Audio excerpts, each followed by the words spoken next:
If he rides on down it, he will come to a river, and can ride by the water all the way into Archenland. And do the Colomans know of this western way?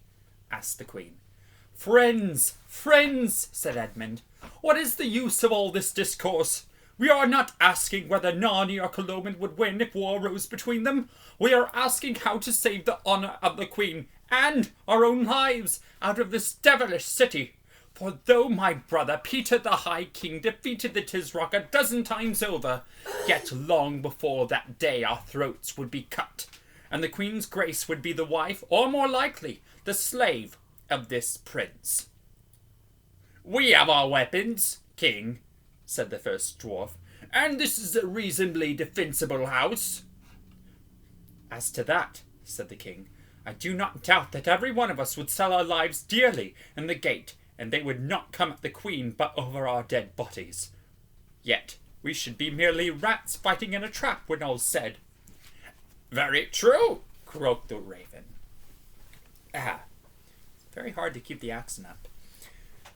These last stands in the house make good stories, but nothing ever came of them. After their first repulses, the enemy always set the house on fire. I am the cause of all this, said Susan, bursting into tears.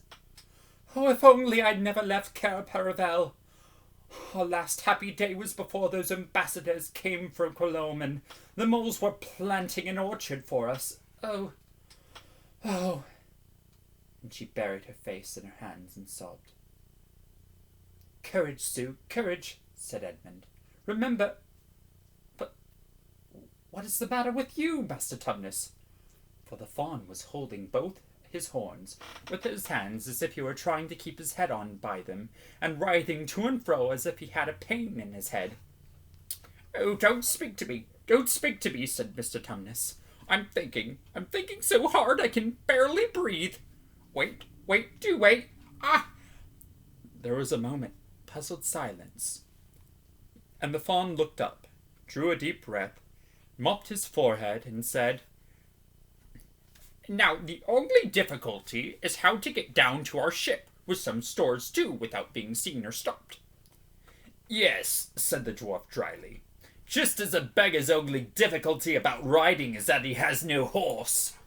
Oh, wait, do wait, said Mr. Tumnus impatiently. All we need is some pretext for going down to our ship today and taking stuff on board. Yes, said King Edmund doubtfully. Well then, said the fawn, how would it be if your majesties bade the prince to a great banquet, to be held on board our galleon, the Splendor Ireland, tomorrow night?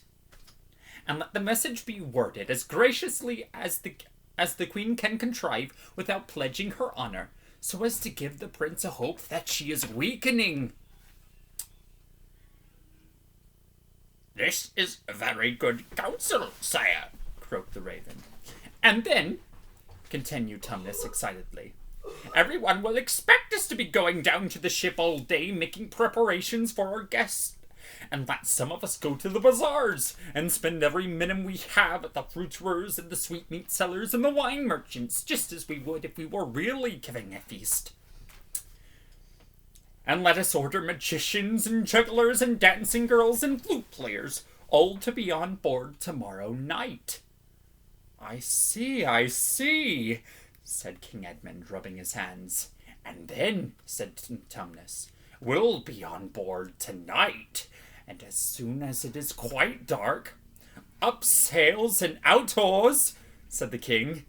And so to sea, cried Tumnus, leaping and beginning to dance. And our nose northward, said the first dwarf. Running for home are off and Narni in the north, said the other. And the prince waking next morning and finding his birds flown, said Peregrine, clapping his hands. Oh, Master Tumnus, dear Master Tumnus, said the Queen, catching his hands and swinging with him as he danced. You have saved us all. Now, you haven't really seen a picture of Queen Susan. This is Queen Susan, right here, dancing with Mr. Tumnus. There, I think that's a much better picture for you to have than what I gave you 2 days ago. Yeah, there you go.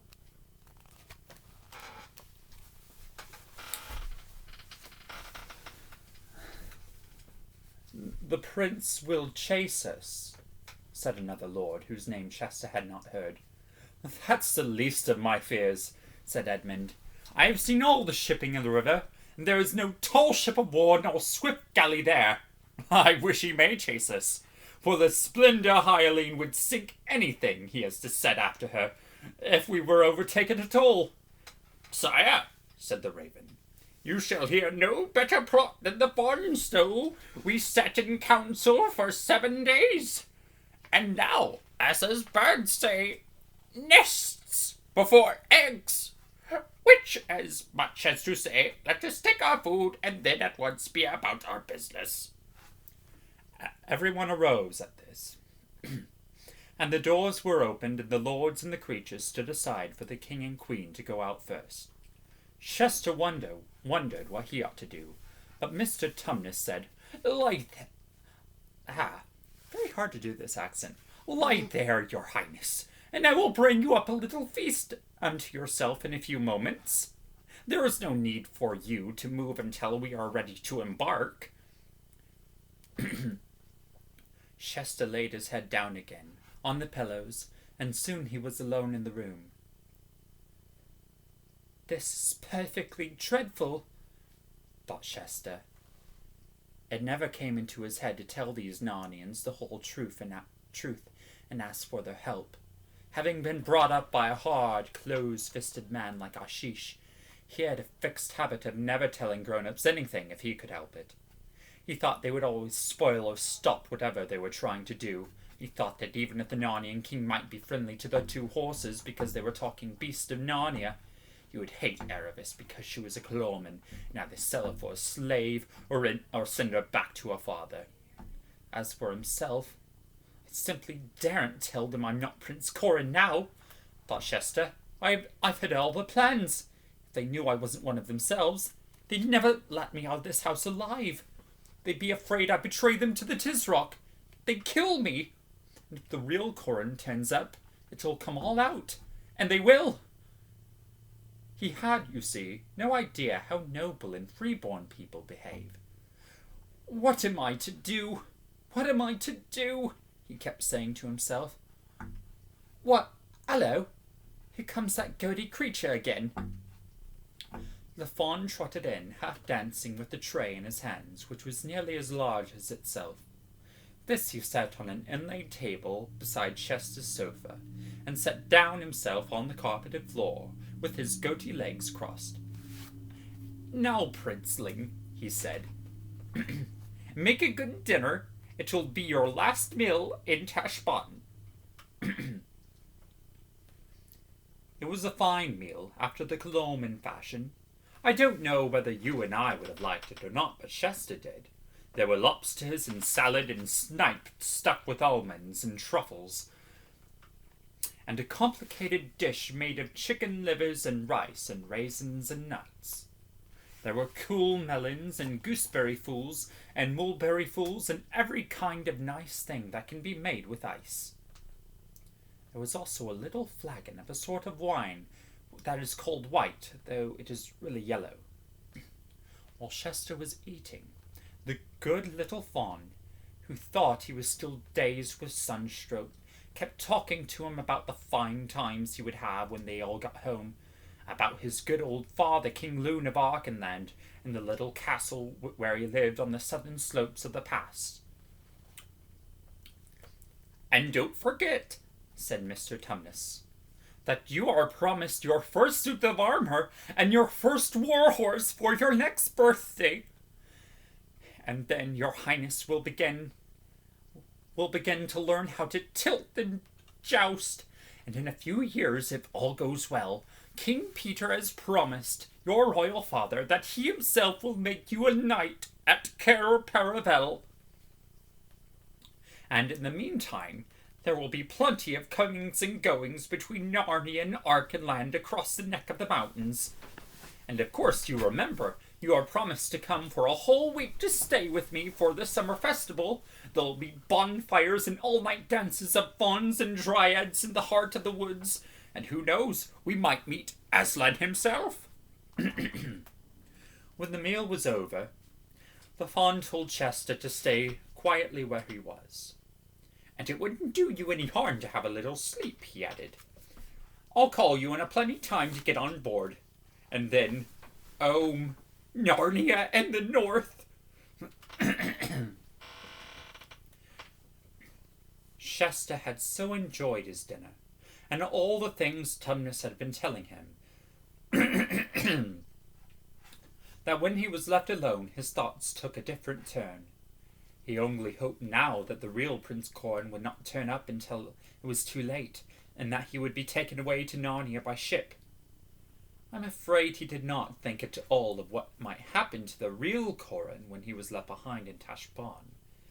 He was a little worried about Erebus and Bree waiting for him at the tombs, but then he said, well, how can I help it? And anyway, that Erebus thinks she's too good to go about with me, so she can jolly well go alone. And at the same time, he couldn't help feeling that it would be much nicer going to Narnia by sea than toiling across the desert. When he had thought all of this, he did exactly what I expect you would have done if you had been up very early and had a long walk and a great deal of excitement, and then a very good meal, and were lying on a sofa in a cool room with no noise in it, except when a bee came buzzing in through the wide-open windows. He fell asleep. What woke him was a loud crash. He jumped off the sofa, staring. He saw at once, from the mere look at the room, the lights and shadows all looked different, that he must have been asleep for several hours. He saw also what had made the crash. A costly porcelain vase, which had been standing on the windowsill, lay on the floor broken into about 30 pieces. But he hardly noticed all these things. What he did notice was 2 hands gripping the windowsill from outside.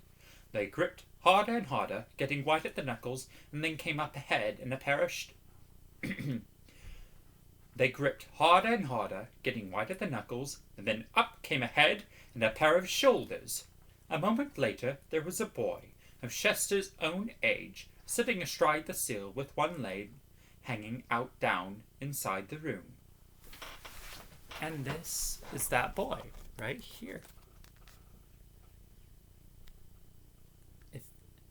If Miss Polly has showed you any pictures of Shasta, you'll notice that they look very similar. Foreshadowing?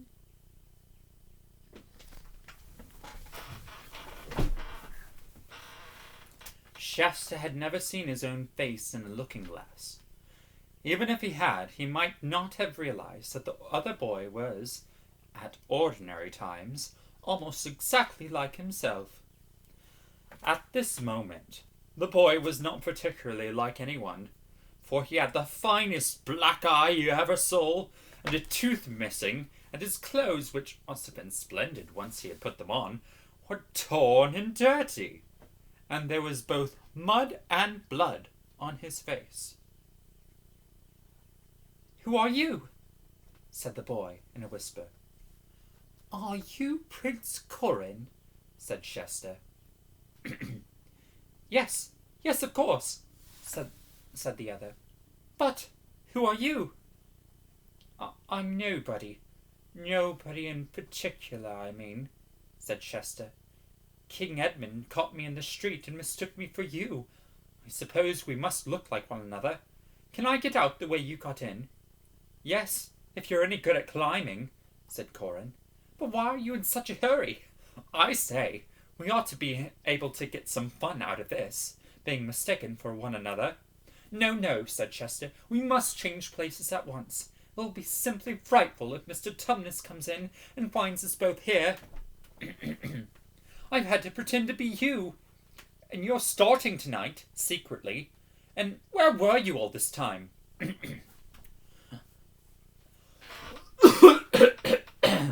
no, it's the coronavirus. It's got me. I should be fine. Don't worry.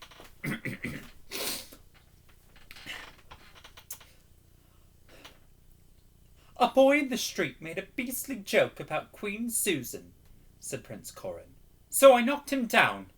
He ran howling into a house, and his big brother came out. So I knocked the big brother down. Then they all followed me until we ran into 3 old men with spears who are called the Watch. So I fought the Watch, and they knocked me down. It was getting dark by now. Then the Watch took me along to lock me up somewhere. So I asked them if they'd like a stoup of wine, and they said they didn't mind if they did. Then I took them to a wine shop and got them some. They all sat down and drank till they fell fast asleep.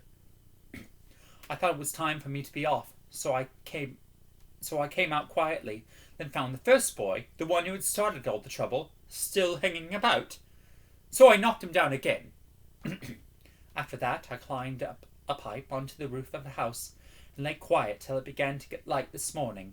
Ever since then, I've been finding my way back. I say, is there anything to drink? No, I drank it, said Chester. And now show me how you got in. There's not a minute to lose. You better lie in the sofa and pretend... Oh, but I forgot. It'll be no good with all those bruises and a black eye. You'll just have to tell them the truth once I'm safely away. What else did you think I'd be telling them?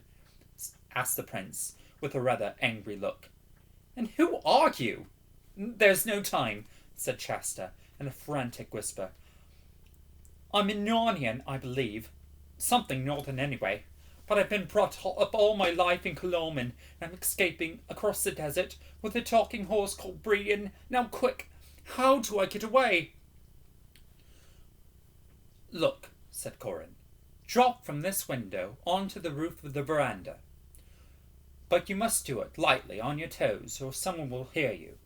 Then along to your left, and you can get up to the top of that wall if you're any good at all, as a climber. Then along the wall to the corner. Drop onto the rubbish heap you'll find outside, and there you are. Thanks, said Chester, who was already sitting on the sill. The 2 boys were looking into each other's faces, and suddenly found that they were friends. Goodbye, said Corin, and good luck. I do hope you get safe away. Goodbye, said Chester. I say, you have been having some adventures. Nothing to yours, said the prince. Now, drop lightly. I say, he added as Chester dropped. I hope I meet you in Archenland. Go to my father, King Loon, and tell him you're a friend of mine. Look out! I hear someone coming! Isn't C.S. Lewis nice? Another cliffhanger! That's the end of chapter 5. And my voice is dead. How do I turn this thing off?